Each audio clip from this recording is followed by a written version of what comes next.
I just asked.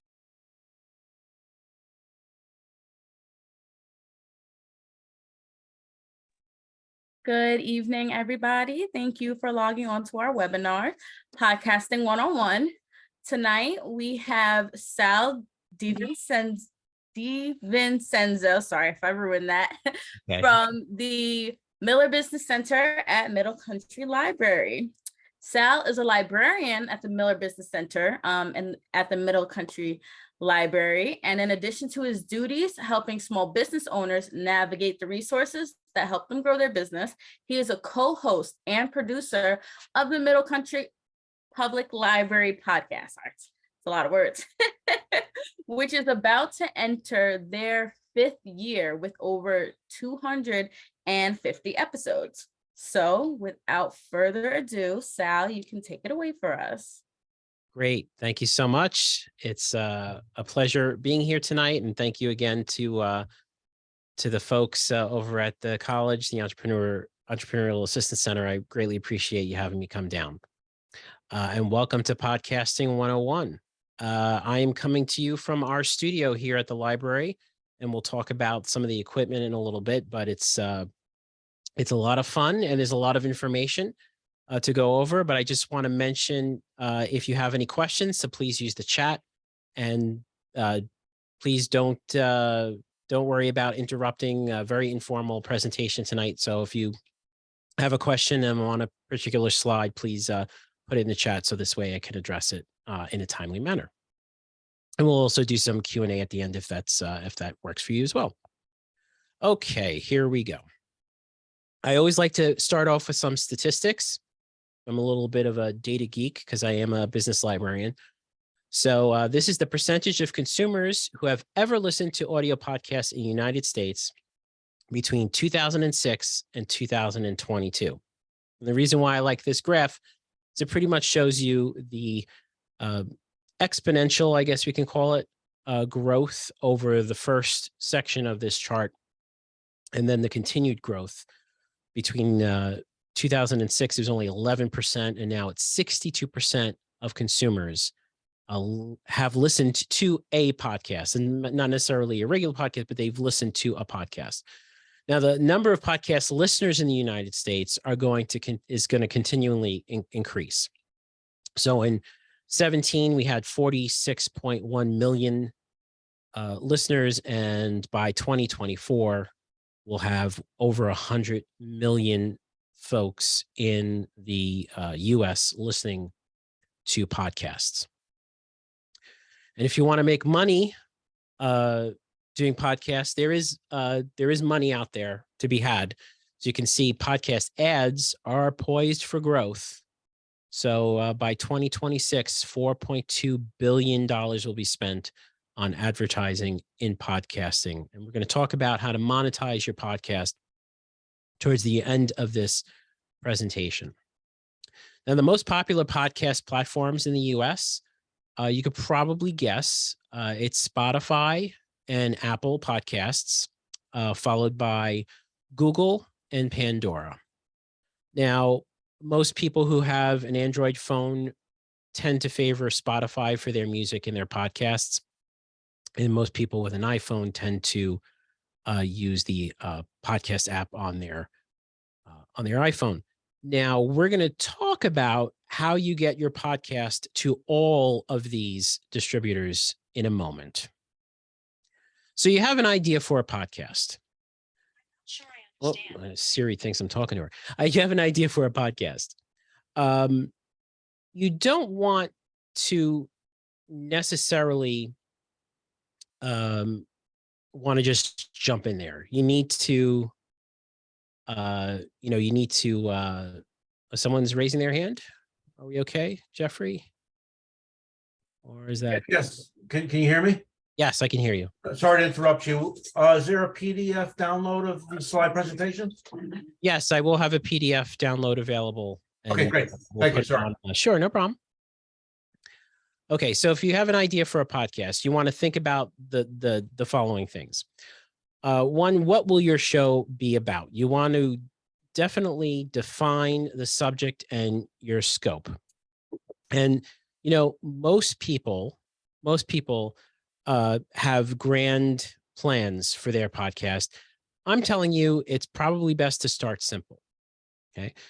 The format, the length, and the tone of your podcast also need to be considered. So, I'm sure many of you out there listen to podcasts. If you're interested in being a podcaster or doing a podcast, perhaps as a complement to your business or the business ideas that you may have, or maybe you want to make this your business, there's different ways that people present their podcast. So, is it going to be an interview show where that's all it is? Is it going to be conversational? So our show at the library is mostly conversational. It's the bunch of us chatting back and forth. Is it going to be a solo show? Like me here now talking about something? Maybe I'm going to use the video, post it to YouTube. My opinions, tell people, what's what, that kind of thing. Or is it going to be storytelling? There are podcasts now that tell stories and educate that way, or get the point across that way. And it's set up like someone maybe reading a book or something like that, and like an audio book, but it's, episodic and happens every week. So is it going to be weekly, bi-weekly, or monthly? Now I'll say that this is my personal opinion. I think if you're going to do a podcast, you should consider doing at least the minimum a bi-weekly podcast. So twice a month, I think, is enough to get started. If you can do weekly, that's fantastic. Short subject or long form. So does anybody want to guess what the average commute time on Long Island is? It's big. It's 30 to 35 minutes is the average commute time on Long Island. Our show is 20 to 25 minutes long. So short subject might be the way to go if that's who your target audience is. We're going to talk about audience in a moment. The most popular podcast right now out there is over 3 hours long most of the time. It's Joe Rogan. So, it's hard to say what's going to work for you. What your subject is probably going to drive what what your time is going to be. So if you're looking at doing like an educational podcast where you want to get 1 or 2 points across, then it might be a short form. But if you want to, get something out there and then have a discussion about it, then you have multiple parts, part 1, part 2, it might be long. Obviously, if it's a long form show, it's going to take you more time to record it. But that might be, if you're doing it bi-weekly, you're doing 6 hours or 4 hours a month, that's a lot of content for people to consume. So it might work out for you. And again, who is your audience and what is your goal? Is your goal to just be an entertainer and entertain people with stories, or perhaps you're a writer or you're a comedian or something like that, and you want to do something to that respect? Is your goal to drive people to your business? Perhaps you want to create a podcast that's educational in what you do as a business, and then drive them to your business, or drive them to your store, or drive them to your website, or drive them to something. So your podcast might not necessarily be the business, but it could be a component, a marketing tool to get your customers to find you, and as also a complementary thing as well. And finally, marketing. How will you market your podcast? We'll talk about marketing in a moment, but these are all things you have to think about. It's not just pressing record, recording a podcast, and then, putting it out there and expecting you to be the next Joe Rogan or whatnot. So it's a lot of things that we're going to talk about, and things you have to think about before you get into this. So let's learn the lingo. Okay. Before we get into this, there's going to be some words and some terms that you might have heard before, might not have heard before. We're going to go over that now. So there's 3 components to your podcast. The actual thing that you're making here. You're going to capture your content, you're going to edit and produce your show, and you're going to publish it and distribute it.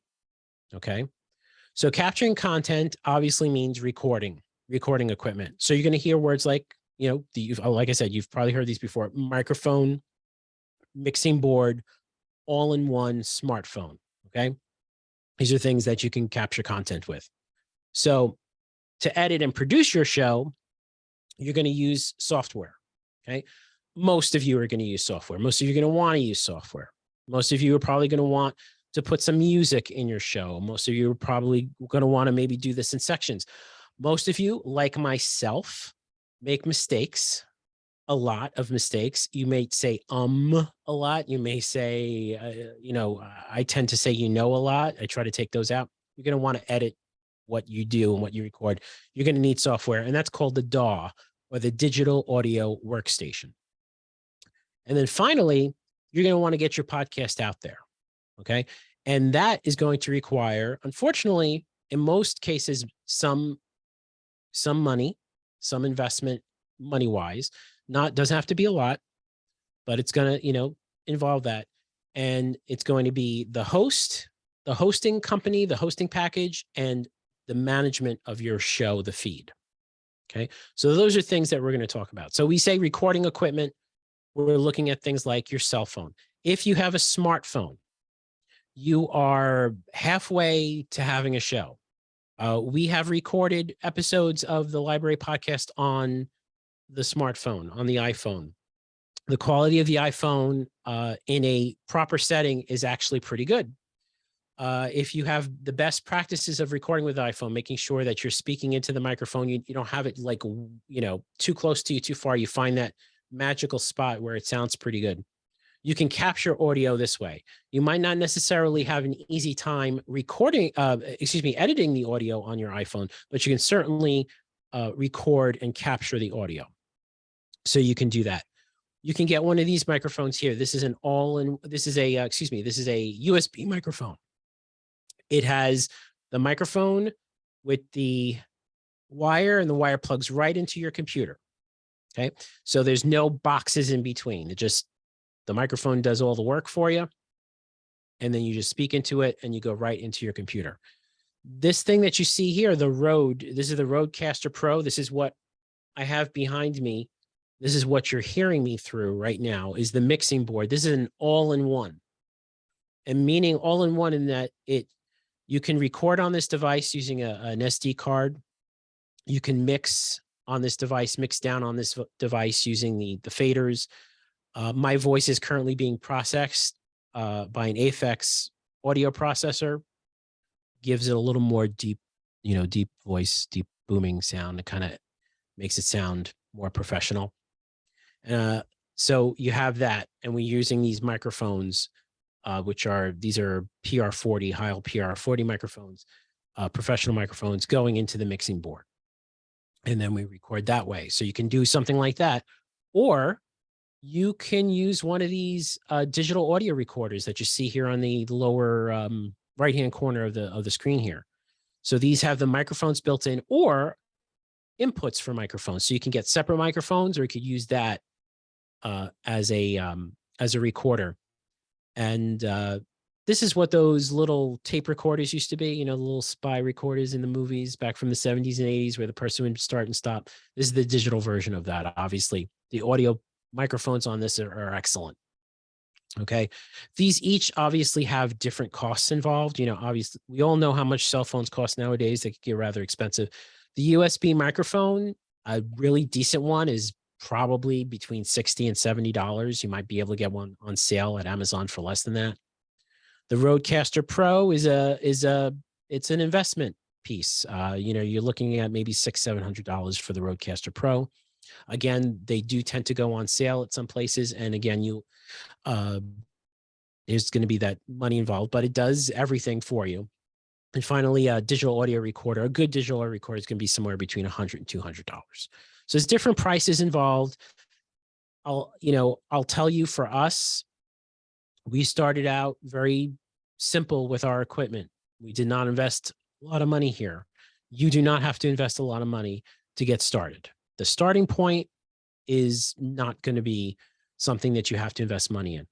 I think it's great to start off simple, like I said before, and go with the simple equipment, maybe the cell phone, maybe the USB mic. because then you're practicing, you're getting into a groove. And then once you get into a groove and perhaps you have people starting to listen to you, at that point, you can move on to do that investment. It's kind of the proof of concept first, and then you move on to invest the money into it. So software. This is your digital audio workstation. Again, a DAW you might see. And the two top ones here on the columns, the GarageBand and the Audacity, are the free ones. If you already have if you have a Macintosh computer, a Mac, an Apple computer, be it a MacBook, the laptop or a desktop, you already have GarageBand. It's an excellent program for podcasting. Fantastic. If you have a PC, you can download for free Audacity. Also an excellent program, not as user-friendly as GarageBand, but still for the purposes of getting started with your podcast and needing to edit your audio, add music, that sort of thing, I think Audacity is a great thing. Both of those programs, you can go on YouTube, you can do a search for using Audacity, podcasting, GarageBand podcasting. You can see plenty of videos on how to do that. Everything below those two, Hindenburg, TwisterWave, Audition, and Logic Pro, are for their programs that you can pay for. We use Hindenburg here at the library. The reason why we chose Hindenburg is we were at a podcasting conference. I was able to do an all-day workshop from the folks at Hindenburg, was invited to sit in on that. And it was a great experience. It was what we were looking for. And that's why we went with it. And the reason why I love it so much is the software, I don't want to say it has AI, like artificial intelligence, but it's very easy to use, and it's very easy for me to edit out things and to add things and to control volume. And from what I was using before, which was Audacity, to Hindenburg, I really cut my editing time in half. So, if you're going to be serious about this and you do have some money to spend, I would suggest looking into something like Hindenburg or Audition, which is the Adobe product. And again, you can go online and you can do a search on YouTube or Google to get reviews on those and see how-to videos. Okay. So remote recording, there may be times where you're going to want to maybe perhaps interview someone and they can't come down to your location. Or perhaps you're a home-based podcaster, a home-based business, and you don't want strangers coming into your house, into your studio to record. You can most definitely use remote recording. And again, this is something that there are free options there available, so that, the Zoom lets you do 45 minutes without having to pay. Skype has some free options. If you have an Apple device, you can do FaceTime and record. Google Meetings, also something free that you can record. You can record the audio off of what we're doing right now. So right now, this webinar is being recorded. When they hit the stop button and there's the recording that comes by, there's a audio only file. That's something that you can do and record and then use that as your audio. We use Squadcast for our remote recording. It's an excellent program, and it really does come in handy. And I'll explain why it does. So for remote recording, the Squadcast that we use, for example, is a high quality audio recorder that has individual tracking. So during the COVID pandemic, everything shut down, the library shut down, we were shut down. We did not stop recording our podcast.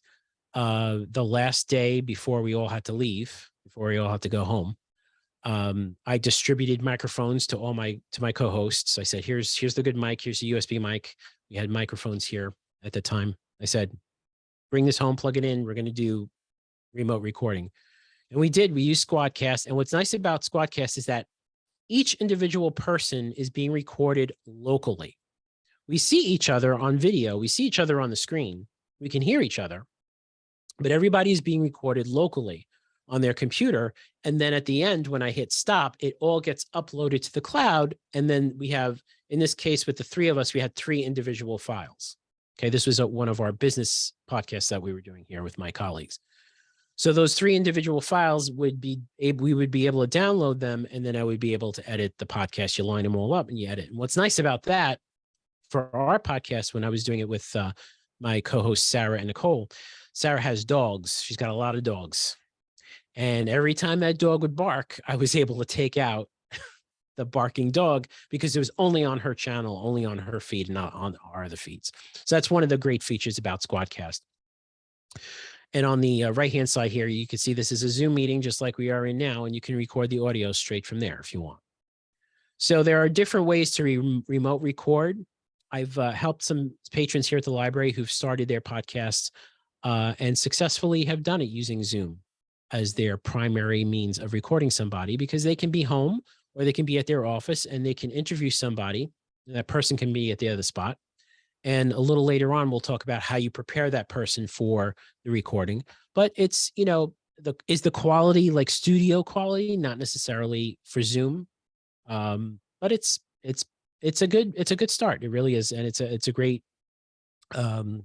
great solution for remote recording, especially if you do it in under that 45 minutes before they kick you off. So video podcasts now, they're really taking off. And cross-platform content is now king. So what does that mean? That means that a lot of podcasts that you listen to in your car, on your phone, on your iPad, on your tablet, also has a video component. And they're starting from the video and they're taking that audio from the video and they're recording it as well. And they're releasing that separately as an audio only situation. You can start off like I'm doing right here. I'm sitting in front of my Mac.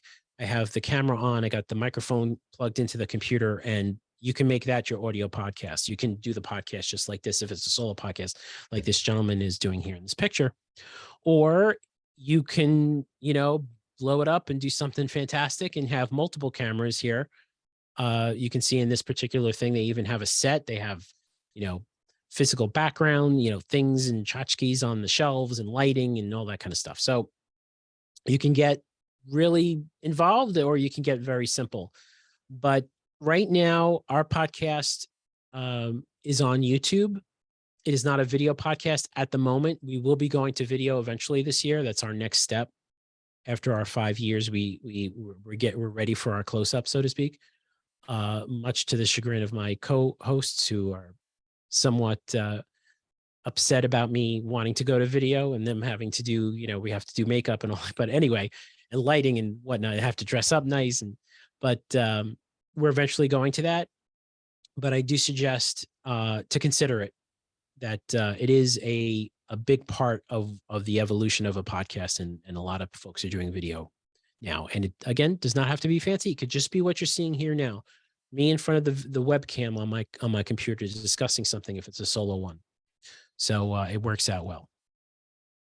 Now, how do I publish? So let's pretend that everybody's recorded their podcast on their device of choice. They've edited. Now they got everything ready to go. They want to put it out there and they want the world to hear it. I thought when I first started this, you know, I've been doing podcasts since 2012. We had a podcast, an in-house podcast here. I was a radio DJ a million years ago in college. But I've been podcasting since 2012, and then I stopped for a little bit, and then we started up again in 18, and we've been going ever since here at the library. But I always thought that I would send my file to Apple, and I would send my file to Google, and I sent my file to all these people, and then they would take it, and they would hold it on their server, and then they would distribute it out to everybody. And that's not how it works. I was completely off. Most podcast distributors do not host your audio files. Okay.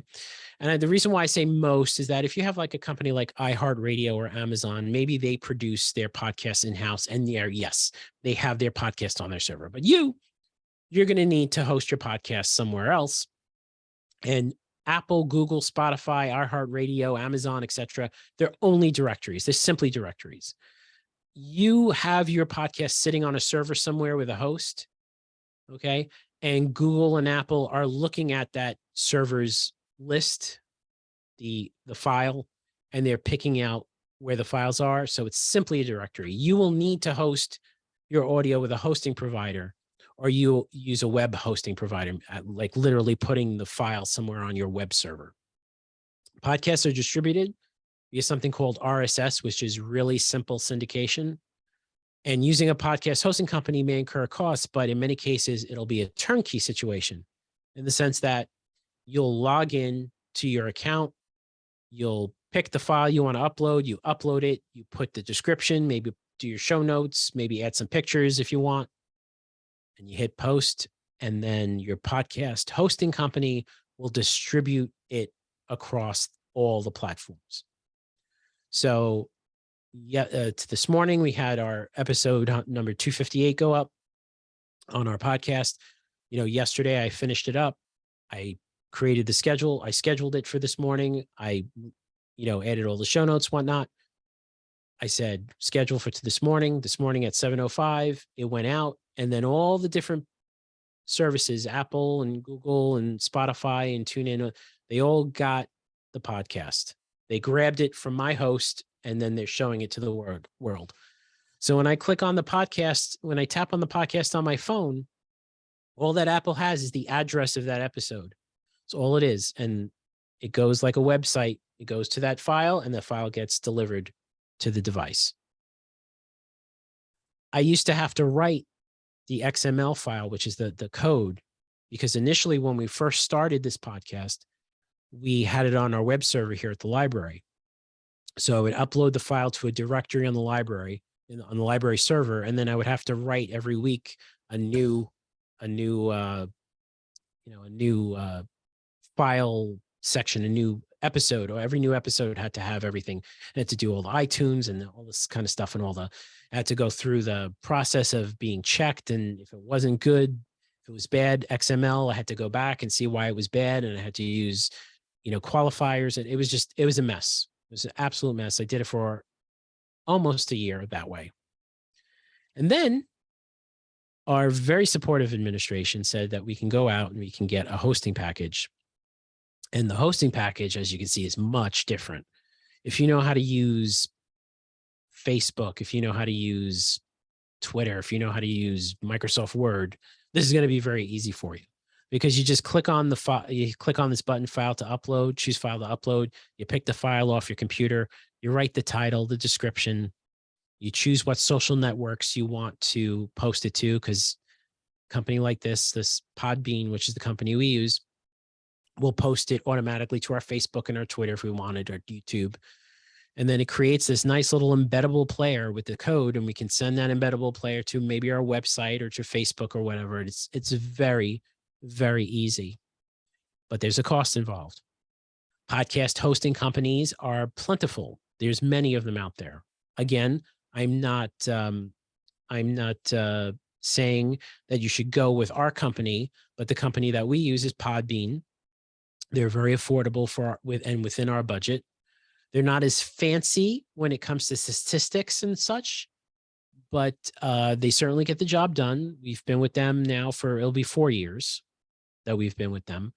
Blueberry here is another big company, Libsyn. These are all big companies. You can also do self-hosted, which is what we did, where we put it on our web server, the library website. We put it on, we hid the files on the site, and then we had the XML file go out and then give it to Apple and all these other places. You can do that as well.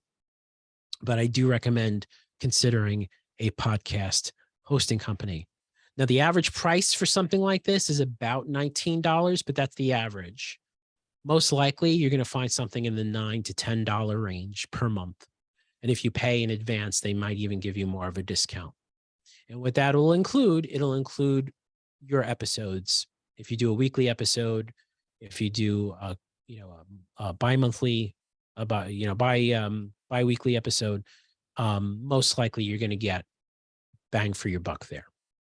And I'll be, transparent here. We pay about $9 a month for our service. So it's not that expensive at all. And, we have over 8,000 downloads, and we've never had an issue where we had someone say that, from Podbean saying that we had to pay more. So something to consider. So you come up with an idea for your podcast, you record your podcast, you edit your podcast, and now you upload it to your podcast hosting company, and then they will distribute out for you. You tell them, you say, I want Google, Apple, you just check marks. You just check off the companies you want to send to, and they do it automatically. On top of all these other podcast directory websites that have these web crawlers that go out and find podcasts and then put them in their directory. So there are directories out there that have our podcast that I did not submit our podcast to. They just showed up there, which is great because it drives traffic to your podcast, and perhaps someone or some service that you didn't consider, someone will click on your podcast and listen. But wait, there's more. So it's not just the things we've talked about so far. It's also your commitment. It's time and it's money. So as far as time is concerned, I'll tell you a 25-minute podcast episode takes me about 2 hours, takes us about 2 hours from start to finish. That includes the little prep work we might do at the beginning, any copy or script. We tend not to do scripts, but anything that we might want to write down, we put there. The actual recording process. So a 25-minute episode might take us 30, 35 minutes to record just because maybe we'll make a mistake or we have to pause to look something up or something like that. And then I have to edit the episode, add music, take out all those ums that I mentioned before, do my editing. If we had someone come in, if we had an interview, put that in. So all that could take me a half hour to 45 minutes, maybe a little longer. So there's a lot of time involved with your podcast. You don't have to record, if you have a 22-minute episode, for example, and you're a weekly podcast, you don't have to record one episode per week. You can record 4 episodes in one day, and then you have the whole month done. If your podcast doesn't have to be quote unquote timely, you could do that. So you can work with that. I mean, we record episodes sometimes weeks in advance because we know one of us is going to be on vacation, or if we're at a conference, or if our schedules aren't going to work out. So you can put things in the queue and you can schedule things for later. But you don't have to think about this as having to every week sit down and record this. You don't have to do this as like a live show either. You could just record 4 episodes in one sitting, record 4 episodes in one day, schedule 4 interviews, over a period of hours or days, and then just set that up and record that. But it's something you have to think about. Your logo and your branding is also going to be important too. If you go and you browse on some of these podcast directories, you're going to be competing with a lot of different podcasts. And dependent upon what your podcast subject is, you might be up against some folks who maybe have been around longer than you have and have a little better understanding of how they market themselves and what their brand is and their logos. So you want to think about something like that. Music licensing, also very important. You can't just grab a Rolling Stones song and put it on your podcast and that's your intro music. We license our music on our podcast. We pay about $200 a year for our licensing for our music. There is music out there that's it's called royalty-free music, where either you pay one price, like a $20 or something, and then you can use it in perpetuity. Or perhaps you can use something called Creative Commons, which this is music that's just available for anybody as long as you add attribution for the music. So, our first year we used a Creative Commons song, and when you went to our podcast page, you could see who the song was by. So you could do that, but you have to do that. You can't just put music there. There's something called fair use as well. And I highly recommend anything having to do with fair use or legal considerations that you do your due diligence and your own research. But fair use basically says for educational purposes, you can use somebody else's copyrighted material and put it in your podcast or in your video cast to discuss it or critique it or use it in an educational way. Which means, for example, when we do movie chats here at the library's podcast, we'll play the trailer. We're not getting in trouble for that because we discuss the movie. We're not trying to sell anything. We're discussing the trailer. We're discussing the movie. So it's an informational situation, an educational situation. So you have to look at what fair use means, and it might change from different types of content and also different locations as well. So fair use in the United States is definitely not fair use in Europe.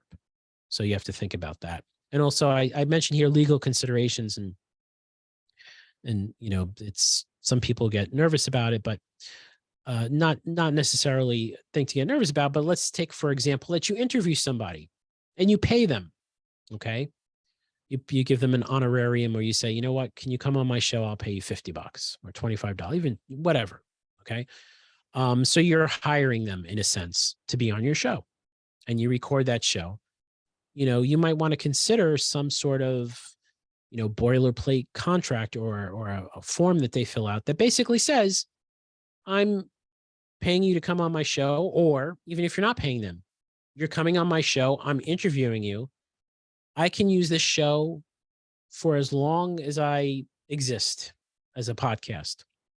And I can use your likeness or parts of your recorded interview, in my marketing materials.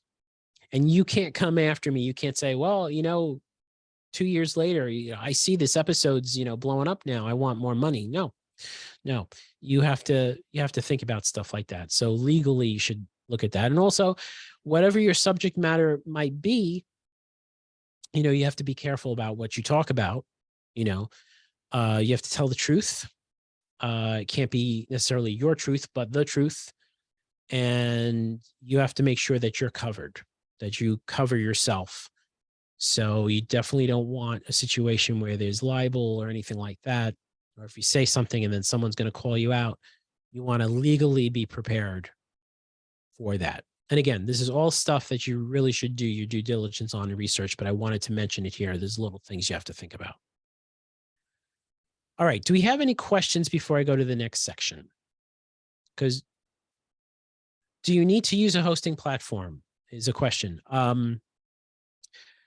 It's highly recommended, yes, that you use a hosting platform, because a hosting platform is going to make it very, very easy for you to get your podcast out there.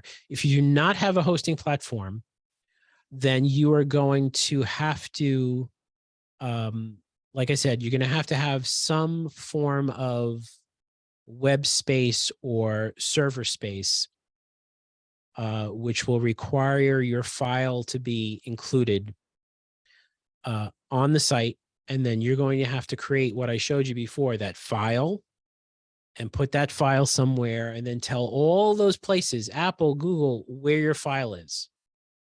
So there's going to be a lot of different things. I think it's worth $9 a month for the hosting. It really will take so much off your mind, and it'll really help you.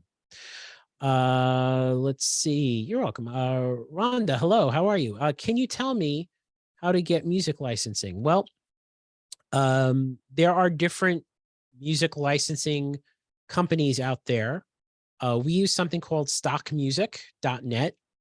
But if you do a Google search, there's many different companies out there, and it's great. You can either purchase licensed songs one at a time if you want.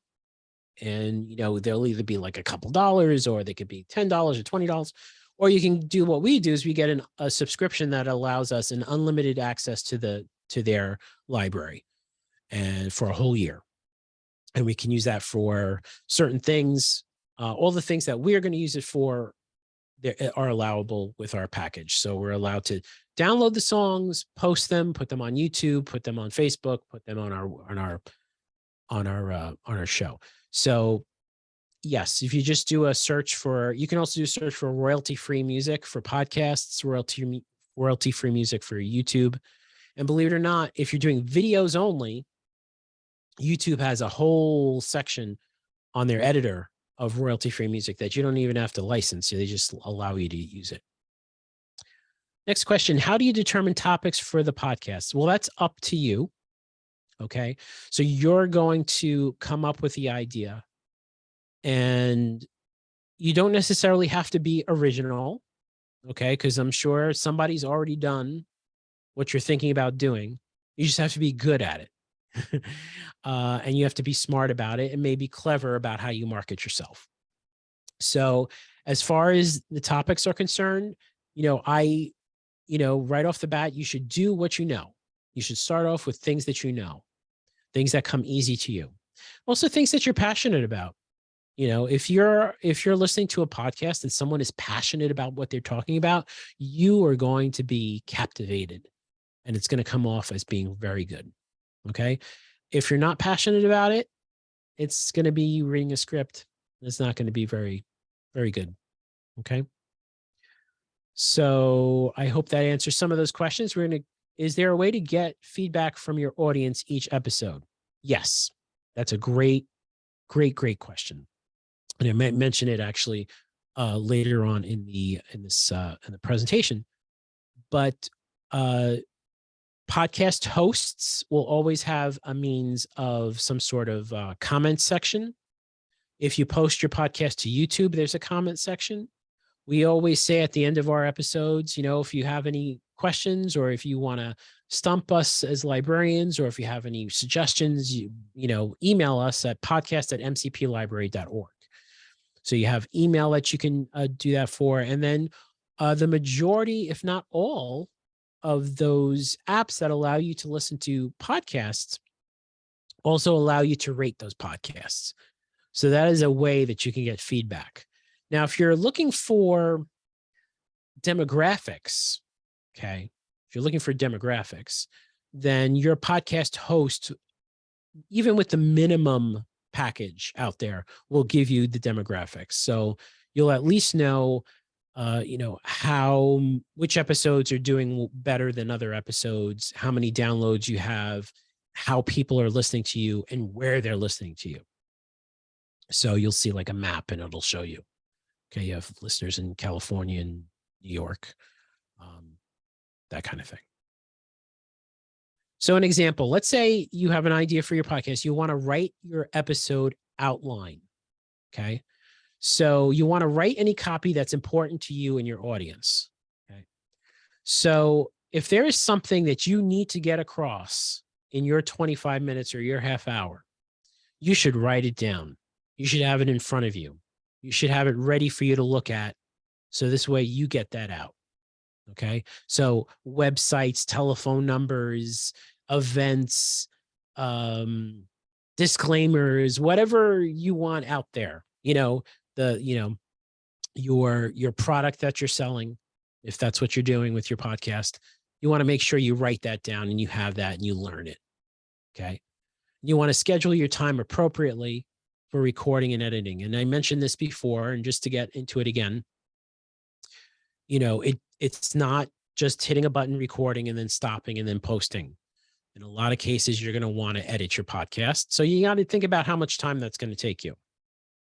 And I'm sure the majority of you are not going to be doing this as your only, business or your only thing. We all have lives, we all have families, and we all have maybe our regular jobs and whatnot. I'll tell you, the podcast here is just a little piece of a much bigger thing that we do here at the library. So you want to schedule your time appropriately. If you have guests, you should be upfront with what will be discussed. We send questions that we're planning on asking our guests ahead of time. We're not doing Maury Povich on our show. We're not trying to do any gotcha moments. Now, at the same time, we don't want it to sound too practiced. We don't want to ask a question and then our interviewee, the person we're interviewing, sounds like they're practiced or anything like that. But we've found that as long as the person knows around about what we're going to talk about, like in a roundabout way, then it goes much, much better. It really does. You also want to make your guests comfortable too. And I always, I kind of have like the pre-flight. If I have somebody actually come into the studio and we're doing an interview, I kind of do like the pre-flight, like on an airline. It's like, okay, so this is the microphone you're going to speak into. I want you to be, between this space here. Don't worry if you make a mistake, we can edit it out. If you say something you don't like the way it sounds, I want you to say, you know what, can I do that over? I want you to, in your head, count to 5 without saying anything and then start up again. Stuff like that. And also, our podcast is very conversational. So it's like we're not putting anybody on the spot. We're just having a chat. We're talking and we just happen to be recording it. And also you want to explain that process ahead of time too. So we do a podcast. I produce a podcast for the Chamber of Commerce. The president of the chamber is one of the hosts. She will, before we hit record, she'll say, okay, this is what's going to happen. I'm going to introduce myself. Someone from the Miller Center is going to introduce themselves.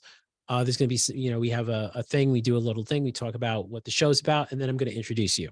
So the person knows what to expect and how that works and how long we only have 15 minutes, so you have to do 15 minutes. So you got to do stuff like that.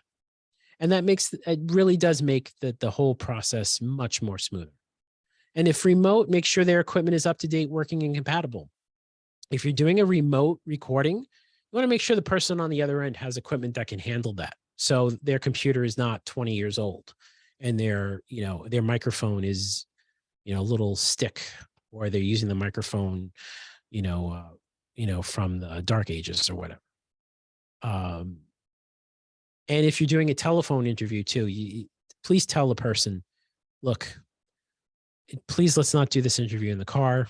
I want you to find a nice quiet room, a nice quiet chair, someplace where you can sit and relax and chat with me and talk over the phone. So we don't want all that background noise or anything like that.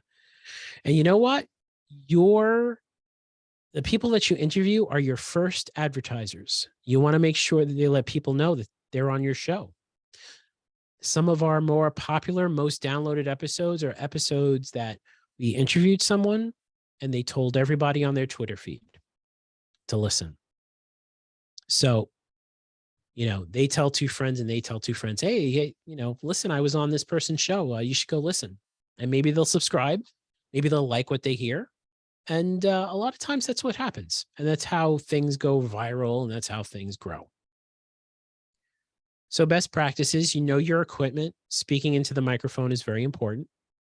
Consider using a boom stand and a headset. So I have a boom stand here, shock absorbers on my microphone so it doesn't, make too much noise when I move it around. Headphones are very, very important. Okay, so I can hear myself and I can hear the other people. Recording location, location, location. You've heard this before. Location, location, location is very important. I am coming to you from our podcast studio. It is a former closet. So there were boxes in here and they used it as a storage shed, I guess, up here in the librarian's office. We cleared it out. We were lucky enough to have plugs. So that was great. But there's no windows. There's one door. There's no air conditioning vent. It's just a closet and it's perfect because it's quiet. There's really not a lot of ambient sound in here, and we're in the corner of the building. You want to avoid items that can cause sound issues. So rustling papers and squeaky chairs and, squeaky tables and whatnot, banging on the table. If you have a script, what I suggest doing is either lay it out in front of you so you're not hearing this, lay it out in front of you. Use an iPad or a tablet. That comes in very handy for scripts because there's no real sound when you're scrolling through. So that's a thing that you want to think about. And show prep is important. The more prepared you are, the less ums or awkward pauses or silences. Although I am a very good remover of ums, and I can actually now pick them out in the waveform. I can see where they are when I edit. I can see where the ums are. The more prep you do before you hit the record button, the less editing you'll have to do after. So an example, we are the Middle Country Public Library podcast here. It's a weekly podcast meant to educate and entertain listeners with all the wonderful things that we have to offer here at the Middle Country Public Library. We're a very specific podcast. We're not, frankly, I would love to have thousands and thousands of listeners, but that's not really the goal of our podcast. The goal is to add an extra value service and content for our patrons, to tell them about the things that are happening at the library and all the things that happen in the periphery of the library. So cultural things like music and books and art and the things that we do as librarians. So readers advisory and how that all comes together and connecting back to the library. So our podcast is a co-hosted podcast. There's three of us. It's myself, it's Sarah Fade and Nicole Rambo. Okay, Sarah is an adult services librarian. Nicole is a children's services librarian. So we're getting information from both departments.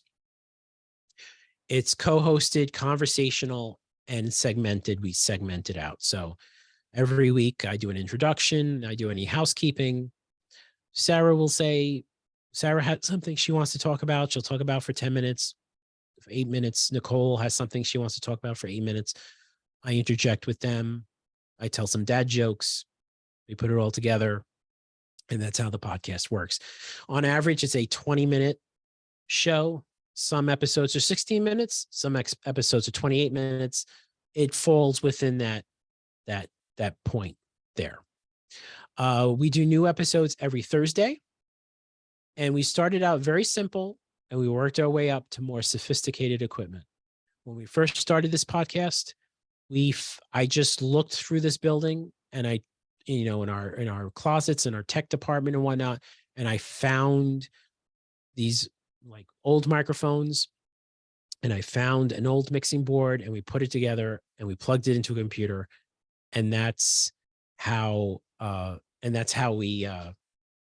started. I do see there's a question about monetization. We're going to get to that. We're about 5 minutes away from that. So hang tight. And if you have any other questions about that, we'll talk about it. So we had DJ microphones. And then, like I said, we have a very supportive administration. They sent us down to Podfest, which is a podcasting convention. We went down there, saw a lot of great things, got to play with a lot of toys, and came back and built our system in our studio that way. So we went a whole year before we got this equipment that we're using right now, when we went to quote unquote fully professional equipment. So you don't have to, like I said, you start simple, get the word out, get some content out there, get some shows out there for people to see, people to hear, let people get interested. And then once you feel like you've gotten to the point where you're comfortable doing this and people are listening to you, then you might want to consider investing in more equipment. And frankly, like I said, we will talk about monetization in a moment. You have to be at a certain point in order to monetize. So it's very important that you get there. All right. So this, we're right now, this is an old, I just realized old slide, but we're at 258 right now for our episodes. 258 just went up this morning. This is what it looks like when we're recording. We did record after, we recorded on COVID, during COVID remotely. And then we recorded after COVID when we were allowed back into the building. We used our masks. And we also tried to separate ourselves out. And we've recorded in many different places. We recorded at the airport. We recorded on, in a hotel balconies. So we've done all type of things.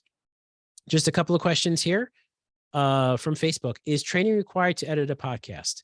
Is required? No. Is it helpful? Yes, absolutely. YouTube is the place to be. There are plenty of places on YouTube. And also, if you do end up purchasing Hindenburg, for example, let's say you purchase an actual, digital audio workstation piece of software, their supports system is very, very good. So they have webinars all the time on how to use their software. And how long are episodes available? As long as you keep them up there. Our episode number 1, you can listen to episode number 1 if you go to our website, our podcast website, and you can listen to it. So they stay up there as long as you have your hosting company. They'll be there forever, or for as long as you pay to keep it up there. Okay. So again, we're unfortunately this download number is a little low. We're up to about 8,500 total downloads. On the left-hand side, you can see what the podcast page looks like. I do not do any of that. Podbean does that all for you automatically. Okay. I typed in all the words, but the logo and all that kind of stuff, I just sent it to them, and they put that all together for you. It's all, automated. It all happens. We are pleased that we are in the top 10% for podcasts in the global ranking with Listen Notes. There are a lot of podcasts out there. There's over 2 million podcasts out there. So we're in the top 10%. So it's a big number. We're in a big group, but at least we know that we're that we're okay. We're at least getting some traction there. And we were featured in Newsday as well. So we're evolving into a more community-based subject matter, not just about the library, about the people and the places in our community. So we've branched out. We've reached out to local business owners. We've reached out to our local, council person and politicians. And if there's a community event going on,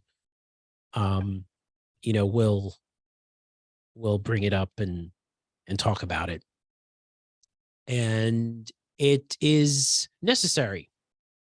So as amazing as everything that we do here at the library, there could be some repetition over the years. We're coming up to 5 years now. So we're gonna, talk about other things that, again, have to, on the periphery. Okay. So, if we go out and let's say in the future, we'll pick a local restaurant and we'll sit down and we'll have a meal and talk about, have a meal at a specialty restaurant. We'll bring it back to the library. We'll talk about, hey, if you like this type of food, here are the cookbooks that we have, or, if you like this type of music, we have all this artist's CDs available for you to take out. So stuff like that. We're not going to go completely off and, decide to interview non-relevant situations, but you have to evolve too. So you have to think about, changing it up as you go along. And there's nothing wrong with changing it up either. Okay. Let's say you drop 10 episodes and you're not really seeing that traction, and you ask people, what do you think? You're like, oh, it's okay. I wish that maybe you did that kind of thing or this kind of thing. All right, change it up. Just change it up. It's fine. It's fine. It's a work in progress all the time. It's always a work in progress. So marketing your podcast, you want to build your audience via these things. So you have social networking, obviously, big deal. Word of mouth, interviewing, as I mentioned before. If you interview someone, have them talk about the podcast to their friends and family and their coworkers. Networking. So networking is big, especially if you're a business owner or you starting a business and you want to get the word out about your podcast. The more you network with people, the more you meet people, you can say, hey, look, I have a podcast. I want you to listen to it, or I want you to be on my show. I want to interview you.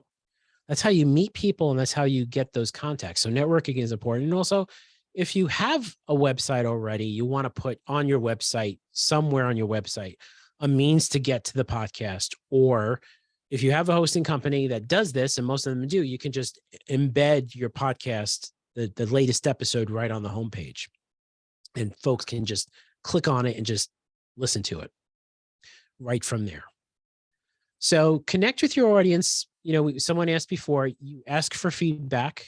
So what did you think about today's episode? I want you to comment down below and tell us what you thought, and what you think is the right answer, or what you think is the best romance novelist, or who your favorite musical artist is.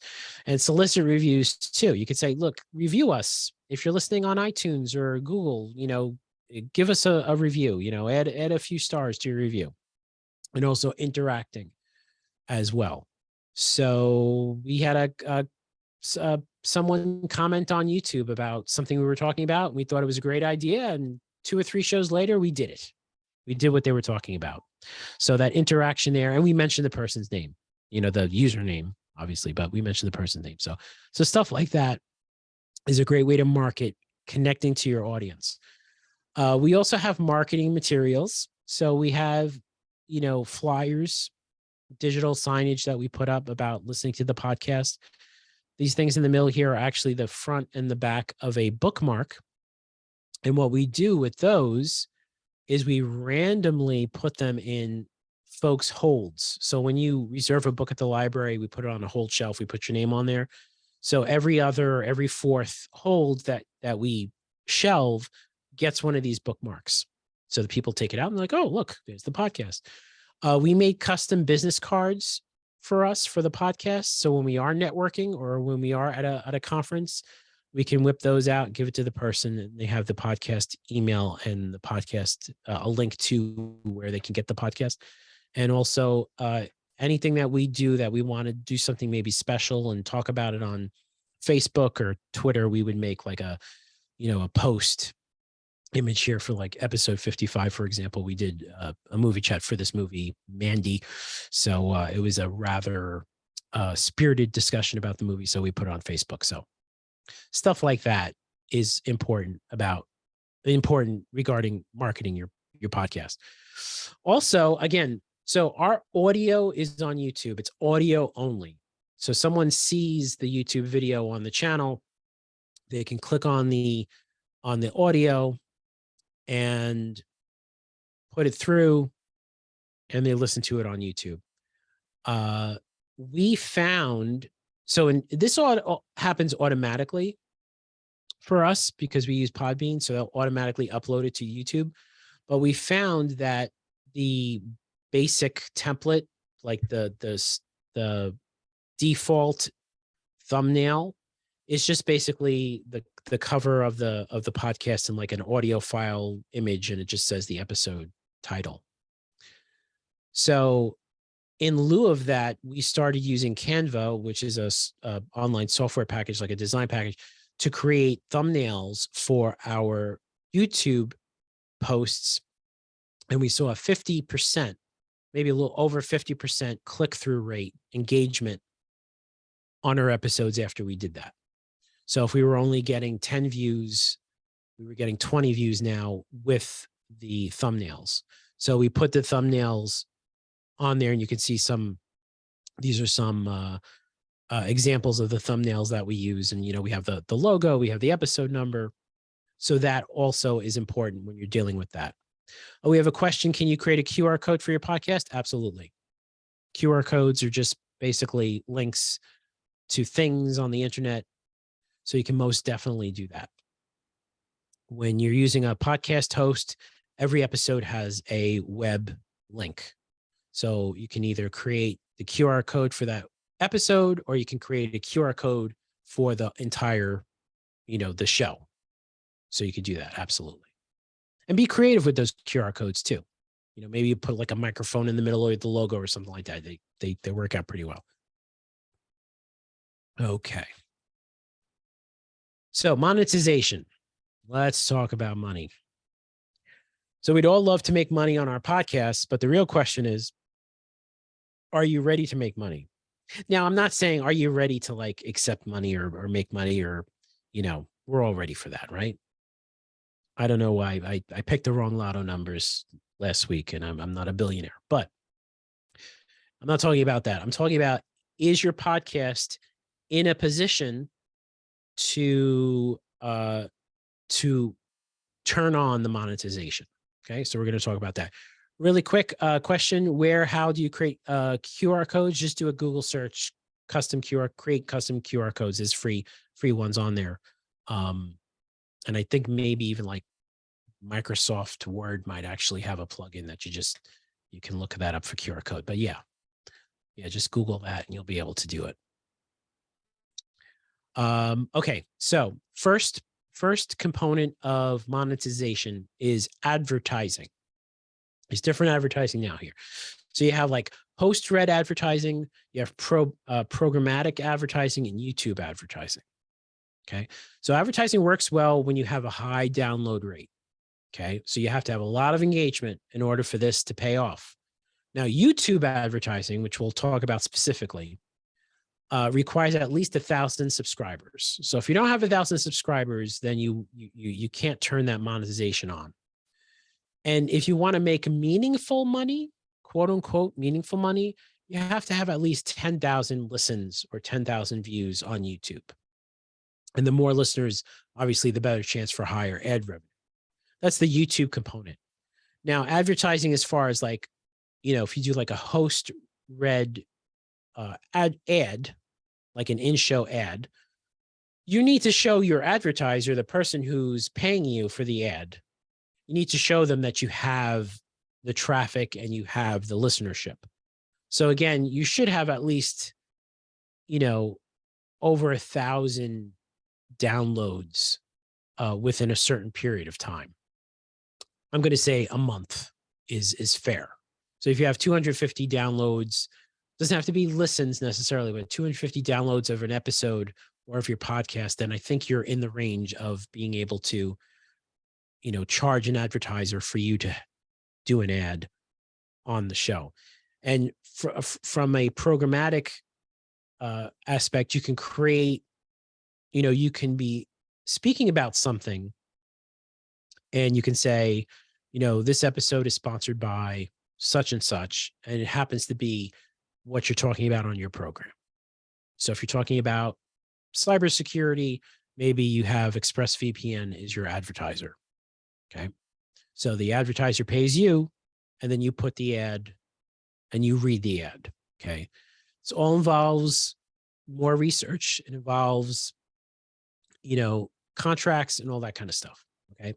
The easiest way in this respect is if you happen to have over 1,000 subscribers and you can get that monetization turned on YouTube, then you could do that. Additionally, all your website hosting company, all your podcast hosting companies will have a monetization system where it's as simple as opting in and then they take over from there. There's not a lot of control over that. So they're going to look at what your podcast subject is, and they're going to insert ads based on what your subject is. So you might not necessarily have control over who is advertising on your podcast, but they will insert that in for you. Sponsorships.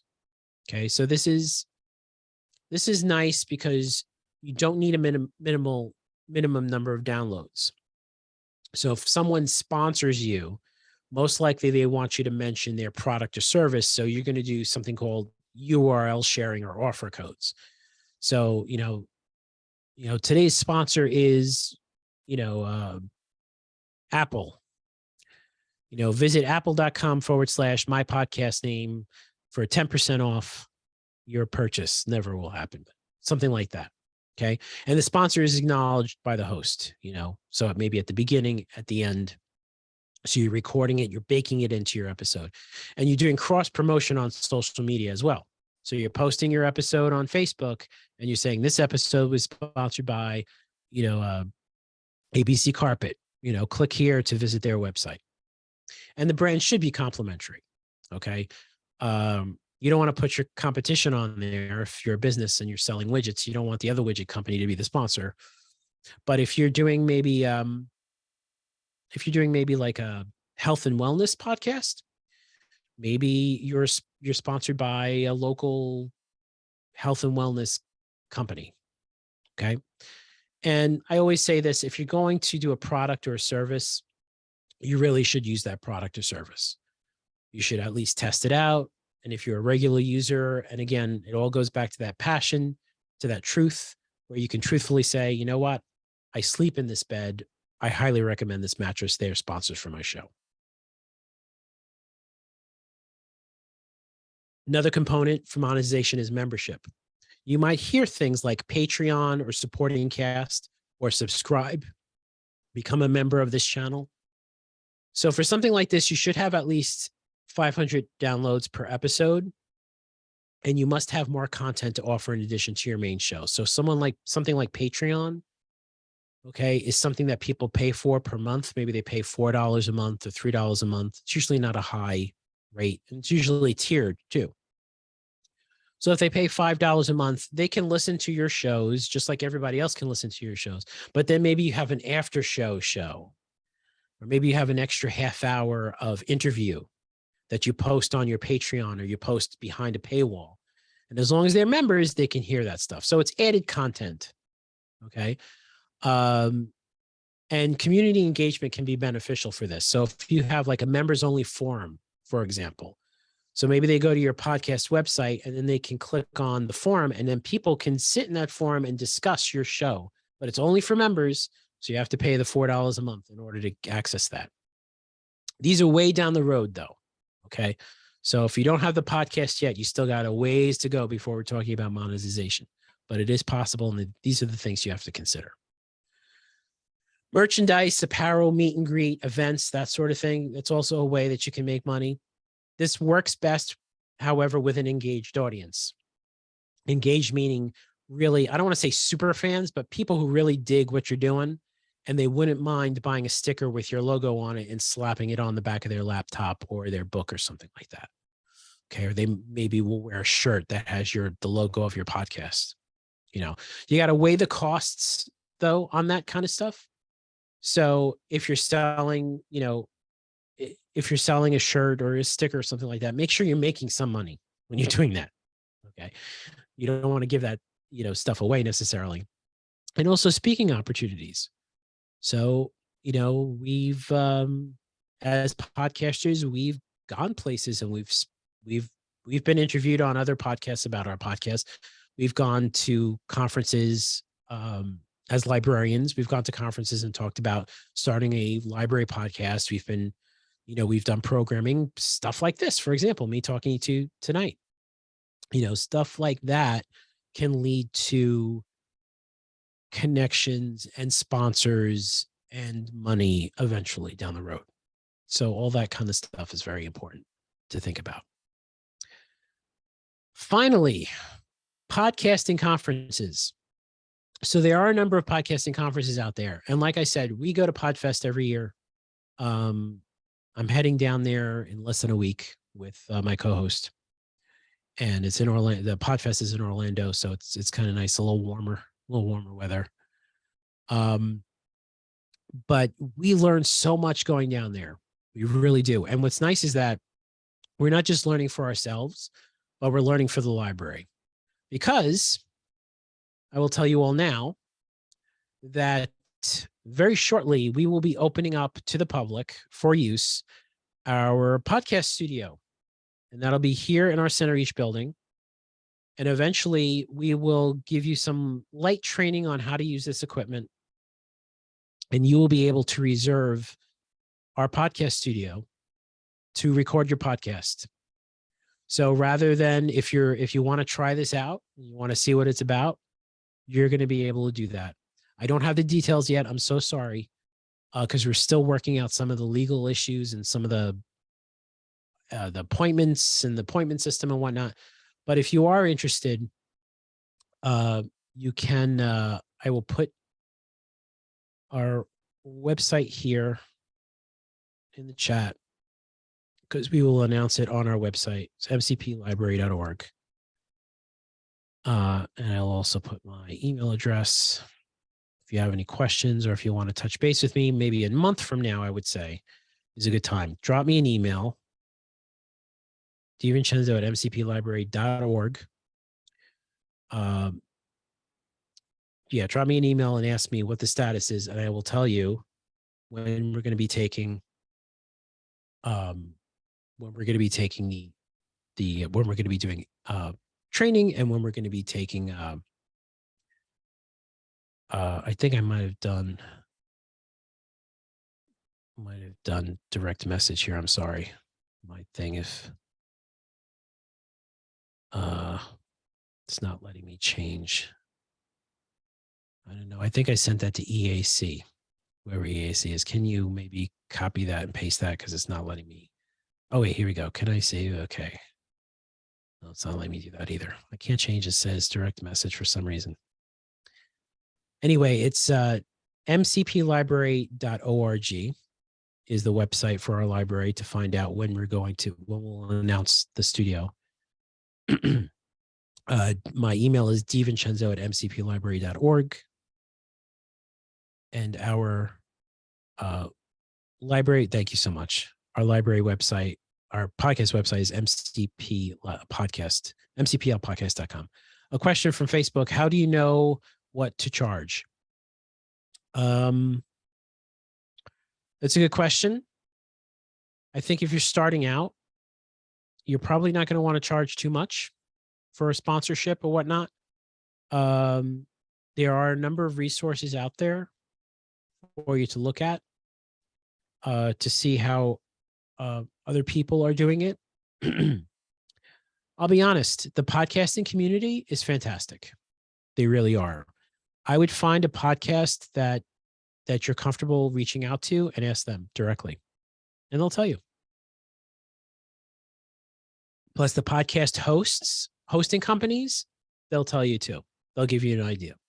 So if you go with Podbean, you can reach out to Podbean and they'll give you an idea of how much you should be doing. Like I said, they might handle that on their own anyway. You turn that feature on. So the podcasting conferences are Podfest and Independent Podcasting and She Podcasts and Podcast Movement and all these. These are all big podcasting conferences. And if you have the opportunity to go to one of them here in New York, because they do have them in New York, then I would suggest taking a look at that and just walking around and talking to other podcasters. And like I said, it's I know Podfest is very family oriented. Everybody's a family. Everybody's a member of the family down there. So you talk to people and you ask them, what are your experiences, and how do you do this, and how can I do this? There's not a lot of competition either. So, meaning that, yeah, you can have two people have the similar show, but they're still going to help each other because everybody wants to grow. And it's a good experience and a lot of networking that goes on there. So that is the intro. This is Podcasting 101. I could go a little deeper. And if you would like to, you have my email address is stevencenzo@mcplibrary.org. You can email me. You can, if you want to come to our open house, take this down. January 31st. It is a Tuesday morning, January 31st, from 8 a.m. to 9:30 a.m. in Middle Country Public Library Center. We're going to have an open house of our innovation space and our podcast studio. Facebook question: does the hosting site get a cut of revenue generated by the podcast? Of course they do. Yes, they do. But you're going to get a cut too. But yes, especially if you're just flipping that switch and you're turning it on, definitely. You're still going to make money though. And really, the determining factor here is how well you market yourself. They're not necessarily going to market you, but if you market yourself well enough that you're getting, 10, 20, 30 downloads a day, that adds up after 30 days. So if they can serve ads for you, yeah, you're not going to get the full value, but yeah, they're going to take a piece, but it's not that bad. So I am going to just give me a moment here. I'll wait for some more questions, but in the meantime, I'm going to put this presentation up on our website. And I will give you the link. I will make a tiny URL so this way it's easier for you to get to. So I'll just wait for some questions here. We've got about 7 minutes left, I think.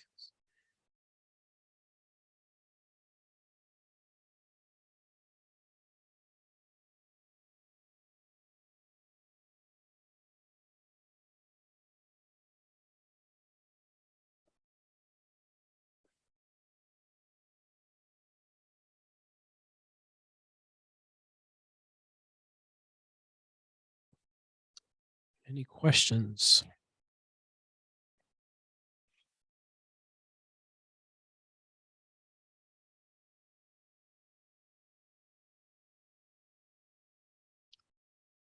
Has anybody actually started their own podcast already? Anybody doing a podcast? Put it in the chat.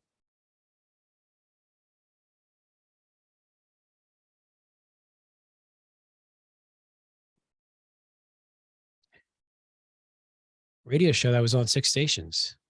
Yes, that's right, Rhonda.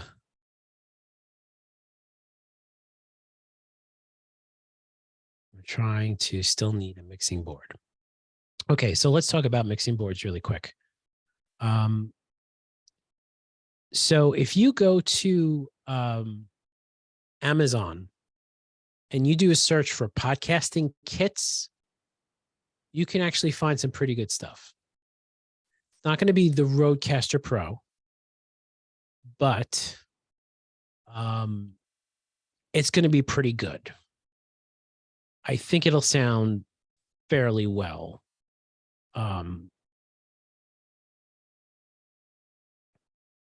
Go well.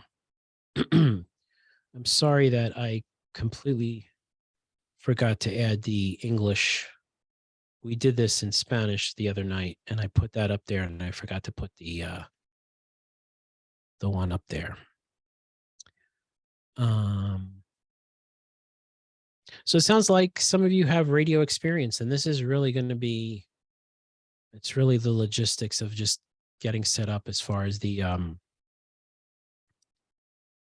as far as the equipment and the hosting part of it.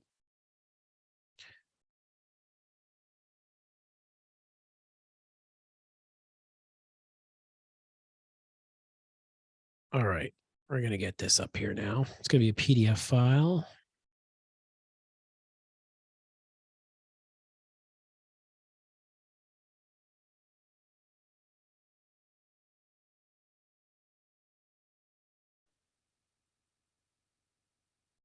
And again, if anybody has any questions, then you want, maybe you think about it later on,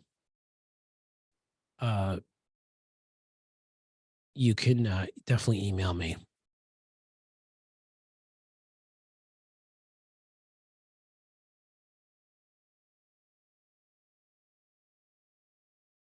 Okay, again, I can't, for some reason, that's my chat window is not letting me change. If I send, I'm going to do a tiny URL here. I think I'm like linked up to EAC here. So if you don't mind just echoing this for me. Was it 19th?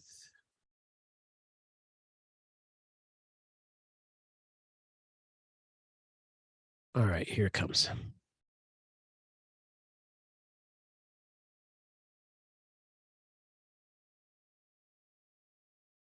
Now, just so you know, if you hit the drop down in the chat where it says EAC, that little blue box, it'll let you choose to put it to everyone. So it'll go to everybody in the chat. Yeah, see, that's what's happening. It's not, that box is kind of like stuck behind this window. It just says direct message. It's where I was trying to go to, but very strange that it's the window itself. You know what it is? Unfortunately, my Mac has been trying to update Zoom, and it's just the Zoom, it's out of date. So, but I'll tell you, it's a tiny URL / and then today's date. I'm sorry, it's pod 11923.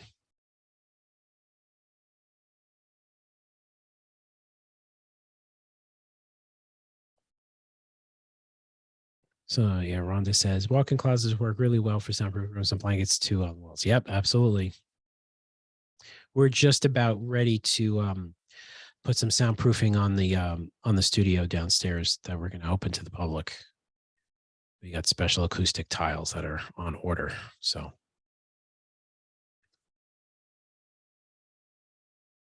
any other questions?